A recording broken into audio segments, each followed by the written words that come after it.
சாபத்தை வைப்பார். இந்த சாபம் அந்த குடும்பத்துக்குள்ள அப்படியே பதிஞ்சிடும். அது ஒரு பிறவி எடுத்து அடுத்த பிறவியில அவங்களுக்கு அந்த 50 லட்சம் கொடுத்து போற வீட்டுல நம்ம குழந்தை போய் அங்க பிறக்கும். நம்ம குழந்தை போய் அங்க பிறக்கும். 10 வருஷமா நான் வேலை செய்யறேங்க. இன்னைக்கு வாழ்க்கை ஒரு சூழலாம் போடுறாரு, கணக்கு வாழ்க்கையை காமிக்க பண்ணிக்கிறாரு. ஏன்னா உலகத்து போக கூடாதுன்னு மாமா முறைங்க அதுங்க இதுங்க. கடைசி வரைக்கும் அந்த காசுக்கு உழைச்சுக்கிட்டு கடைசியில ஒரு சண்டை வந்து வெளியே வந்துருவாரு. எப்படி சண்டை வந்து வெளியே வந்துடுறாரு, இவனும் கோபிச்சுட்டு வெளியில வந்துடுறாரு. உங்க காசு வேண்டாம், உங்க உறவு வேண்டாங்கிறாரு. அதுதான் உறவு வேண்டாங்கிறது அந்த கடமை வாங்குறது. சரியா போச்சா சார்? சார் சொல்லுங்க. ஒரு வீட்டுல எக்ஸ்ட்ரா ஒரு குழந்தை வந்துச்சுனாலே அது காரணம் இந்த கடன் அடைக்கத்தான். அதுதான் கர்மம். நானு குழந்தைங்க, நான் பெத்த குழந்தைங்க இருக்கு. எக்ஸ்ட்ரா ஒரு வீட்டுல வந்து ஒரு குழந்தை வாழுது, வேலை செஞ்சு கொடுக்குது, உழைக்குது அப்படின்னாலே இது யாரு பெத்த பிள்ளையோ அனுமதி எல்லாம் உள்ளவல்ல, கடன் அடைக்க வந்திருக்குது. எப்படி சார் இப்பெல்லாம் நீங்க உணர்றீங்க?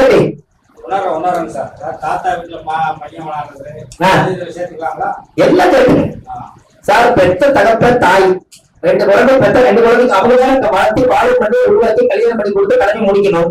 இந்த குழந்தை அங்க வேணுதான் காரணம். இந்த கடவுள் அறிமுகம் இத ஜென்மா, இது ஜென்மா கடன். அப்பாவுடைய சொத்து பிள்ளைகிட்டாங்க, அப்பாவுடைய பாவம் பிள்ளைகிட்டாங்க. அது ஏதோ ஒரு கடனை தீர்த்து இருக்கும். இல்லைன்னா அது கர்மாவா அடுத்த பிறகு வாங்கணும் பாத்துக்கோங்க. இல்ல சார், இது ஒரு டவுட். சில குழந்தைங்க வந்து பிறந்தோன்னா அவங்க அந்த அம்மா வந்து தன்னோட அம்மா வீட்டுல விட்டு வளர்க்குறாங்கல்ல, அது அந்த ராஜபோகமா தானே சார் சில பேர் வளர்க்குறாங்க. அம்மாவை பெற்ற அப்பா அம்மா அந்த மாமா வகைறாக்கள்லாம் நல்லா தானே சார் வளர்க்குறாங்க. அது எப்படி சார் அப்படி இல்ல வளர்க்குறாங்கன்னா அந்த குழந்தைக்கு நல்லா வளர்க்குறாங்கிறது உங்களுக்கு அனுபவம் தெரியுது. அந்த குழந்தைக்கு 3 நேரம் சாப்பாடு, 3 நேரம் சாப்பாடு, அதுக்குண்டான காசு, கரெக்டுங்களா? இது எல்லாமே போட்டு தான் அவங்க வளர்க்குறாங்க. யாருக்கு? இவங்களுக்கு.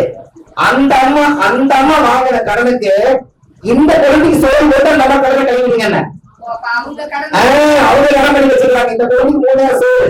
நீங்க சொன்ன 200 ரூபாய் டெய்லி கழிவுல. Very good.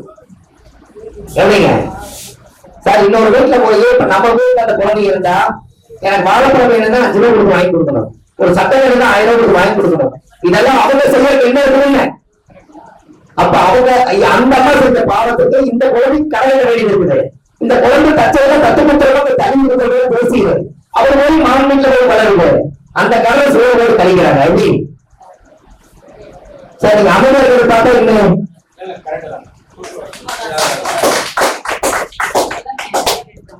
அப்ப பரிவர்த்தனை யோகமாகுதா? கடன் பரிவர்த்தனை யோகமாகுதுங்களா? இந்த வடிவத்துல உறவாடி இருந்து கட்டுதுங்க. அந்த குழந்தை நான் 18 வருஷமா வளர்த்தனுங்க. என் மேல இப்ப பாசமே இல்லைன்னு சொல்றேன். நான் வழிங்க நான் இது பண்றேங்குது. அது எதுக்கு?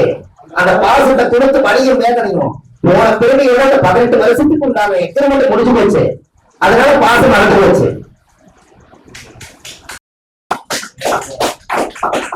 சார் இதெல்லாம் உங்களுக்கு இதெல்லாம் கிடைச்சது பரவாயில்ல? என்ன சார்?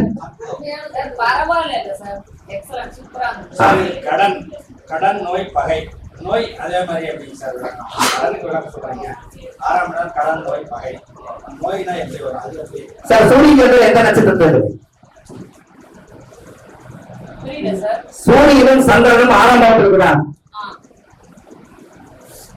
சார். புரியல? கன்னி ராசியில என்ன நட்சத்திரம் இருக்கு?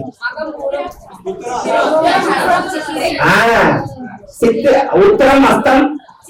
அப்ப சூரியன் சந்திரன் செவ்வாய். செவ்வாய் நோயா? அப்ப நோய் யாருக்கு போய் ஜாயின் பண்ணுது? அப்பா அம்மா ஜாயின் பண்ணுது. அப்பாவோட ரத்தம் தான் பிள்ளை, அதனால பிள்ளைக்கு வந்துருது. அது வம்சாவளி. அப்ப புரியுதா? அதுக்கு பரிகாரமே நீங்க பாருங்க. அந்த வைத்தியம் அந்த குழந்தையோட ஜாதகத்துல தீராத நோய் வந்துச்சுன்னா நீங்க காலையில சொன்னீங்க பாத்தீங்கன்னா அரசாணி காய் ஒண்ணு பழகி காயுது. அந்த காயை மடியில வச்சு என்ன நோய் குணமாகணுமோ அந்த நோய் குணமாகட்டுன்னு சொல்லி ஆதிசங்கர் பெரியவர் காஞ்சி பெரியவா சொன்ன பரிகாரங்கள். அந்த பூசணிக்காய பிள்ளைய ஒரு அடி பூசணிக்காய அப்படின்னு அந்த காலம் சொல்லி வச்சுக்கிறேன். பிள்ளைய அடிச்சு பார்த்தா எவ்வளவு வலிக்குதுன்னு தெரியாதா? அதனால ஒரு தடி எடுத்து பூசணிக்காய் மேல அடிச்சீங்கன்னா 5 நாளுக்கு இறமிச்சு பாத்தீங்கன்னா அந்த இடத்துக்கு மட்டும் கண்டி இருக்கும். அப்ப பூசணிக்காயில தான் பிள்ளையோட அடியை பார்த்துருக்காங்க. அதான் பிள்ளையோட அடி பூசணிக்காயோட அடி. அப்ப அந்த குழந்தைக்கு நோய் மாறிடுச்சு. கரெக்டுங்களா? அப்ப பூசணிக்காயில தான் தெரிஞ்சிருக்குது. அதனால அந்த பூசணிக்காயை மடியில வச்சு என்னோட உடம்புல இருக்கக்கூடிய எல்லா நோய்களும் இந்த பூசணிக்காய் வழியா போயிடும் சொல்லி அதுக்கு பேர் தான் பூ சனி. அத கர்மம். அதை போய் நீங்க செவ்வாய்க்கிழமை அன்னைக்கு காலையில 6 to 7 செவ்வாய் ஓரையில கோயில் வாசல் இருக்கிறவங்களுக்கு அவங்களுக்கு ஒரு வேஷ்டி விட்டு அவங்களுக்கு ஒரு பூசணிக்காய் எல்லாத்தையும் கொண்டு போய் அந்த வேண்டின பூசணிக்காயை நீங்க தாராளமா கொடுத்துட்டா உங்க கர்மம் அது டிரான்ஸ்பர் ஆகி அங்க போயிடும். அது வந்து நோய் குறைய ஆரம்பிச்சிடும். எப்படி? மஞ்சள் பூசணி. ஐயா கோயில்ல நீங்க எங்க வேணா கொடுக்கலாம். கோயில்ல நீங்க எங்க வேணா கொடுக்கலாம். அது இந்த ஆண்களா இருந்தா கொடுங்க, பெண்களா இருந்தா புடவை எடுத்து கொடுக்கலாம். ஆமா அப்படியெல்லாம் இல்லம்மா. கலர் சாயமெல்லாம் இப்ப வந்ததுதான். சார் கோவில்ல இந்த காவி கலர் ஒண்ணு, வெள்ளை கலர் ஒண்ணு இப்படி அடிச்சுட்டே வராங்க. அது இன்னும் லாஜிக்கு.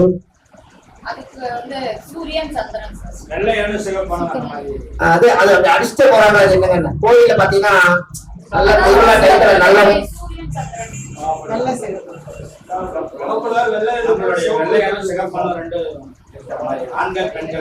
சார் கோயிலுக்கு போனா கணவன் மனைவி 2 பேர் பிரிஞ்சிருந்தா அவங்களுக்கு போய் கோயில்ல போய் விளக்கேற்றி பூஜை போட்டு சாமி கும்பிட்டு அந்த செவத்துல போய் மதுல சாஞ்சு உட்காரும் போது அங்க சுக்கிரனும் செவ்வாயும் இயங்குதா.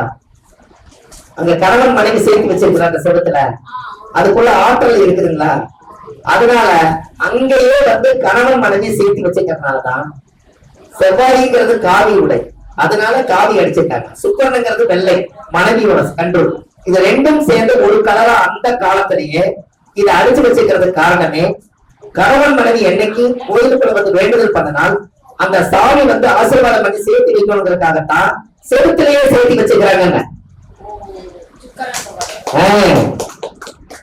அப்புறம் லாஜிக்கா நீங்க எடுத்துட்டீங்கன்னா ஆணுக்கு வந்து உயிரணுக்கள் ஒரு வெள்ளையாகவும் பெண்ணுக்கு வந்து 2ஆவும் இருக்கிறது சேர்ந்துக்கிறதெல்லாம் அப்பாற்பட்ட பிரச்சனை. நான் சொல்றது என்னன்னா பரிகாரம் இயக்கி வச்சுக்கிறதே கோயில்ல சுக்கிரனும் செவ்வாயும் தான் அங்க சேர்த்திருக்காங்க. நல்லா பாருங்க. மேசமாவோட வீடு செவ்வாய் காவி, அப்படியே 7ஆம் பாரு 150 டிகிரி வாங்க. Very good. அது என்ன? வெள்ளை. அப்ப சுக்கிரன் செவ்வாய் பார்வை இருக்கா? அதை நீங்க பார்த்தாலே சுக்கிரன் செவ்வாயா தெரியுது. திருவிழா டயத்துல ரொம்ப பிரமாதமா செய்வாங்க. இதுல உங்களுக்கு ஒரு பரிகாரம் சொல்றேன். கணவன் மனைவி கருத்து வேறுபாடு ஏதாவது இருந்துச்சுன்னா அந்த வெள்ளை அடிக்கிறதுக்கு நீங்க போட போய் அந்த செவத்துக்கு நீங்க வெள்ளை அடிங்க, சுக்கிரன் செவ்வாய் சேர்த்து கொடுங்க. உங்க ஊர்ல கணவன் மனைவி சேர்ந்துருவாங்க. எப்படி சார்? என்னைக்காவது ஒரு நாள் தான் அந்த வாய்ப்பு கிடைக்கும். கத்துங்களா? அன்னைக்கு நீங்க செய்யுங்க. கொடுங்க சார், நான் அடிக்கிறேன்னு சொல்லி அடிச்சு விடுங்க. கொஞ்சம் சுண்ணாம்பு கலக்கி கொடுங்க. இது எல்லாரும் கண்டிப்பா. அம்மா நீங்க என்னெல்லாம் புண்ணியம் பண்றீங்களோ அதெல்லாம் புண்ணிய கணக்குல வச்சு நீங்க நம்ம குடும்பத்துக்குள்ள நீங்க சேர்த்துக்க. சார் அம்மிக்கல்லு ஆயுதி நட்சத்திரமா? அதுல மேல இருக்கிற கல்லு போய் வருது, கீழே இருக்கிற கல்லு நிக்குது. இது ரெண்டும் சேர்ந்து தானே அரைக்குது. ஒரு அம்மிக்கல்ல வாங்கி கோயில வச்சுட்டு வந்தீங்கன்னா கூட கணவன் மனைவி சேர்ந்துருவாங்க. எப்படி? ஏன்? ஒன்னோட ஒண்ணு சேர்ந்தாதான் ஒரு பொருளா மாறும். கரெக்டுங்களா? ஒரு தலையை கொடுக்குறீங்க, அதை அரைச்சு கீழையாட்ட ஆகணும்னா ஒன்னோட ஒண்ணு அரைக்கணும்னா நெகுன்னு அரைக்கணும்னா அவங்க 10 விரலையும் அணைச்சு இப்படி பிடிப்பாங்க. அதை பிடிச்சு அம்மையில அரைக்கிறாங்க. அப்ப அந்த ஜாதகத்துல